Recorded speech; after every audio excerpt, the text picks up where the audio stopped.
Mafia 3 महीनों 8 से 11 साल के बेगर माफिया को उम्र से क्या लेना देना। 93 জন মেয়ে উধাও, পুরো দেশ কাঁপছে। আর অপরাধীদের ডেরায় হানা দিতে ফিরে এসেছেন এসিপি শিবানী শিবাজি রায়। हो गया तेरा, अब ध्यान से सुन। আপনি কি তৈরি বছরের সবচেয়ে বড় অ্যাকশন থ্রিলারের জন্য? কেন এই 93 জন মেয়েকে টার্গেট করা হলো? এবারের খলনায়ক কি আগের দুই কিস্তির চেয়েও বেশি ভয়ঙ্কর?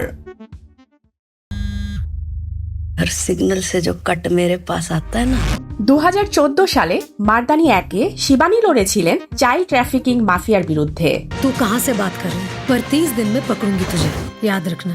আর মারদানি 2-এ বুক চিতিয়ে দাঁড়িয়েছিলেন এক সাইকোপ্যাথ সিরিয়াল কিলারের সামনে। 2 दिनों में पकड़ेंगे साले को।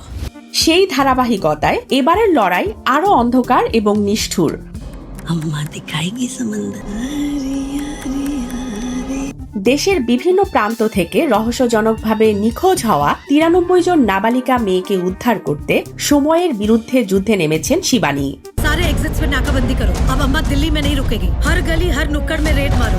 এবারের গল্পে বেগার মাফিয়া বা ভিক্ষাবৃত্তির সাথে জড়িত অপরাধী চক্রের লোমহর্ষক দিকগুলো তুলে ধরা হয়েছে বলে জানা গেছে। মুক্তির পর ছবিটি সমালোচকদের কাছ থেকে ইতিবাচক সাড়া পেয়েছে। तो जैसों को काट के रख देती है। যদিও এই সময়ে মুক্তি পাওয়া সানি দেওয়ালের বর্ডার 2 এর সাথে এটি বড় প্রতিযোগিতার সম্মুখীন হয়েছে, তবুও রানী মুখার্জির শক্তিশালী অভিনয় দর্শকদের হলমুখী করছে। প্রথম 3 দিনেই ছবিটি ভারতে প্রায় 17 কোটি 50 লক্ষ রুপির ব্যবসা করেছে বলে বক্স অফিস সূত্রে জানা গেছে। স্মিতা ইফতেখার, ডেস্ক রিপোর্ট, আলোকিত স্বদেশ।